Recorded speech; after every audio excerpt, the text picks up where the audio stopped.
السلام علیکم ورحمۃ اللہ وبرکاتہ۔ جماعت ہفتم کے عزیز طلباء کرام، کیسے ہو؟ اللہ تعالیٰ سے امید کرتا ہوں کہ آپ سب خیریت سے ہوں گے۔ میرے عزیز بچوں، آئندہ آن لائن کلاس کے لیے آج کا ہمارا جو ٹاپک ہے وہ سورہ حدیبیہ کا سبق ہے۔ اس سبق میں آج ہم کیا پڑھیں گے؟ تو اس میں آج ہم 6 اصولوں پڑھیں گے۔ نمبر 1، سورہ حدیبیہ کے پس منظر، اسباب، واقعات اور معجزات۔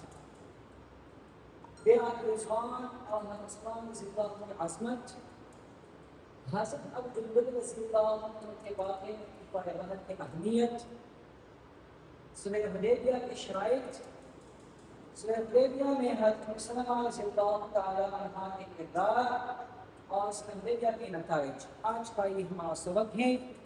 میں عزیز بچوں، سب سے پہلے ہم صلح حدیبیہ کا جو تجزیہ ہے کہ اس کے لیے صلح حدیبیہ کا نام کیوں رکھا گیا ہے، اس کا تجزیہ یہ ہے کہ یہ 6 ہجری میں، 6 ہجری ذی القعدہ کے مہینے میں،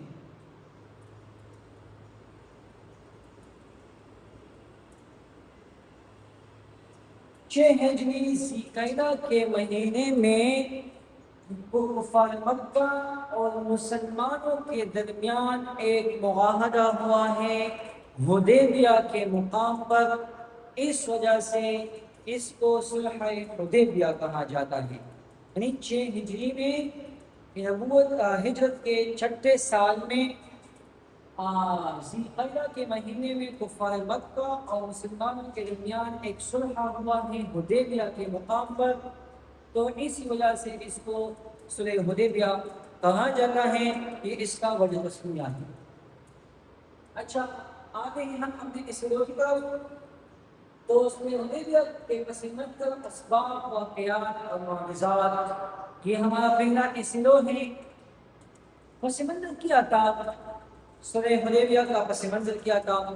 تو میرے عزیز بچوں، واقعہ کچھ ایسا ہے کہ آپ صلی اللہ علیہ وسلم اور صحابہ کرام رضی اللہ تعالی عنہم نے جب مکہ سے مدینہ منورہ ہجرت فرمایا تو ہجرت کے 6 سال میں آپ صلی اللہ علیہ وسلم نے ایک خواب دیکھا کہ آپ صلی اللہ علیہ وسلم اور اس کے ساتھ صحابہ کرام رضی اللہ تعالی عنہم اجمعین مسجد حرم میں داخل ہوئے ہیں اور بیت اللہ شریف کا طواف کرتے ہیں۔ آپ صلی اللہ علیہ وسلم نے یہ خواب دیکھا۔ جب صبح ہوئی تو آپ صلی اللہ علیہ وسلم نے اپنا خواب صحابہ کرام رضی اللہ تعالی عنہم کو فرمایا، کیونکہ آپ صلی اللہ علیہ وسلم اور صحابہ کرام رضی اللہ تعالی عنہم اجمعین اپنے آبائی وطن سے مدینہ منورہ چلے ہوئے تھے، 6 سال گزرے ہوئے تھے، تو ہر صحابی کے دل میں خانہ کعبہ سے طواف کرنے کا جو شوق تھا وہ بہت تڑپ رہا تھا۔ ہر صحابی کا یہ شوق تھا کہ ہم واپس جائیں وہاں پر طواف کر لیں، چونکہ مکہ میں کفار موجود تھے اور انہوں نے آپ صلی اللہ علیہ وسلم اور صحابہ پر بہت زیادہ تشدد کیا کرتے تھے، تو اس وجہ سے صحابہ کرام اور آپ صلی اللہ علیہ وسلم نہیں جاتے تھے۔ جب آپ صلی اللہ علیہ وسلم نے اپنا خواب صحابہ کرام رضی اللہ تعالی عنہم کو فرمایا تو چند روز میں بعد آپ صلی اللہ علیہ وسلم اور صحابہ کرام رضی اللہ تعالی عنہم 1400 صحابہ کرام، ٹھیک ہے، کتنے صحابہ؟ 1400 صحابہ کرام رضی اللہ عنہم کے ساتھ آپ صلی اللہ علیہ وسلم نے مکہ مکرمہ کی طرف روانگی فرمائی۔ جب آپ اپنے ساتھ جو ہے نا قربانی کے جانور بھی لے رہے، دیکھو مثال کے طور پر یہ مدینہ منورہ ہے۔ جب آپ صلی اللہ علیہ وسلم مدینہ منورہ سے روانہ ہوئے اور ذوالحلیفہ کے مقام پر پہنچے، تو یہاں پر ذوالحلیفہ کے مقام پر آپ صلی اللہ علیہ وسلم نے اور صحابہ کرام رضی اللہ تعالی عنہم نے احرام باندھا۔ کیا کیا ہے نا؟ سب سے پہلے انہوں نے احرام باندھا، اور دوسرا ان کے ساتھ جو جانور تھے ان کو قلادیں پہنا دیے۔ قلاد جو قربانی کہ جانوں کو لوگ پہناتے ہیں، یہ ایک علامت ہوتا ہے کہ یہ جانور قربانی کے لیے۔ یہ کیوں آپ صلی اللہ علیہ وسلم نے کیا؟ کہ میرے عزیز بچوں، یہ احرام باندھنا اور جانور کو کلار پہنانا یہ اس بات کی علامت ہے کہ آپ صلی اللہ علیہ وسلم اور 1400 صحابہ کرام رضی اللہ تعالیٰ عنہم اجمعین مکہ مکرمہ پر چڑھائی کرنے کے لیے نہیں جاتے، حملہ کرنے کے لیے نہیں جاتے، ان کا جو ہے نا جنگ کا کوئی ارادہ نہیں ہے، بلکہ وہ عمرے کے لیے جاتے ہیں، طوافوں کے لیے جاتے ہیں مکہ مکرمہ میں۔ جب آپ صلی اللہ علیہ وسلم تھوڑا سا آگے صحابہ کرام رضی اللہ عنہم تھوڑا سا آگے ہو گئے تو راستے میں ان کو ایک پیغام آیا کہ کفار مکہ نے ایک مقام پر جو ہے نا اپنے پڑاؤ ڈالا ہے مدینہ منورہ کے راستوں میں، اور وہ آپ لوگوں کے لیے رکاوٹ بن جائیں گے، وہ آپ لوگوں کو آگے نہیں چھوڑیں گے۔ تو آپ صلی اللہ علیہ وسلم نے وہ راستہ چھوڑ دیا اور ایک مشکل راستے میں جو ہے نا انہوں نے اپنا سفر جاری رکھا۔ وہاں پر جب آپ صلی اللہ علیہ وسلم اور صحابہ کرام حدیبیہ کے مقام پر پہنچے تو صحابہ کرام رضی اللہ تعالیٰ عنہم اجمعین بہت زیادہ تھکے ہوئے تھے۔ تو واقعات میں یہ واقعہ پیش آیا کہ وہاں پر ایک چینا تھا، اس میں تھوڑا سا پانی تھا، تو آپ صلی اللہ علیہ وسلم اور صحابہ نے وہ پی لی، تو پھر بھی صحابہ جو ہے نا وہ پیاسے تھے۔ تو آپ صلی اللہ علیہ وسلم کا ایک معجزہ، اس میں ہم نے معجزات کو بیان کرنا ہے، تو یہ معجزہ تھا کہ آپ صلی اللہ علیہ وسلم نے اپنا تیر نکالا اور صحابہ کو بتایا کہ اس پانی میں رکھو۔ جب اس چینے میں آپ صلی اللہ علیہ وسلم کا تیر رکھا گیا تو اس سے پانی اور بھی بہنے لگا، اور سارے صحابہ کرام رضی اللہ تعالیٰ عنہم نے اپنی ضروریات اس پانی سے پورا فرما دیا۔ تو یہ معجزہ وہاں پر سامنے آیا۔ حدیبیہ کے مقام پر آپ صلی اللہ علیہ وسلم نے تھوڑا سا آرام فرمایا، قیام فرمایا، اور وہاں پر پھر چونکہ کفار مکہ کی طرف سے یہ پیغام آیا تھا کہ ہم آپ لوگوں کو مکہ مکرمہ میں نہیں چھوڑیں گے، تو آپ صلی اللہ علیہ وسلم نے اپنا ایک کاتب عثمان رضی اللہ تعالیٰ عنہ کو کفار مکہ کے ساتھ بات چیت کرنے کے لیے بھیجا کہ عثمان رضی اللہ تعالیٰ عنہ کفار مکہ کے ساتھ مذاکرات کریں گے۔ عثمان رضی اللہ تعالیٰ عنہ آپ دیکھو یہ دوسرا اسلام میں ہمارا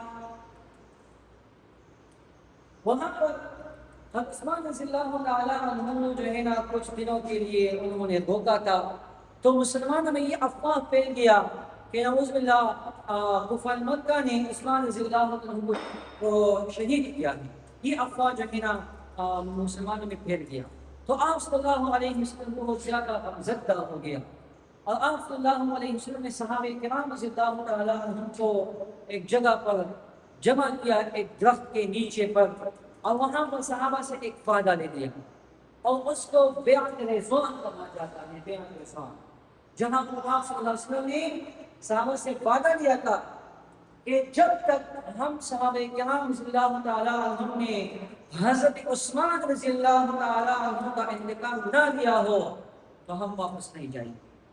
سب صحابہ کرام رضی اللہ تعالیٰ عنہ نے آپ صلی اللہ علیہ وسلم سے یہ وعدہ کر لیا۔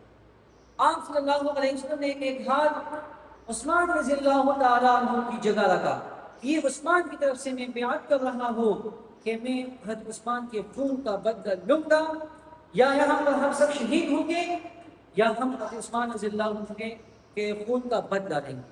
سب صحابہ نے یہ وعدہ کیا۔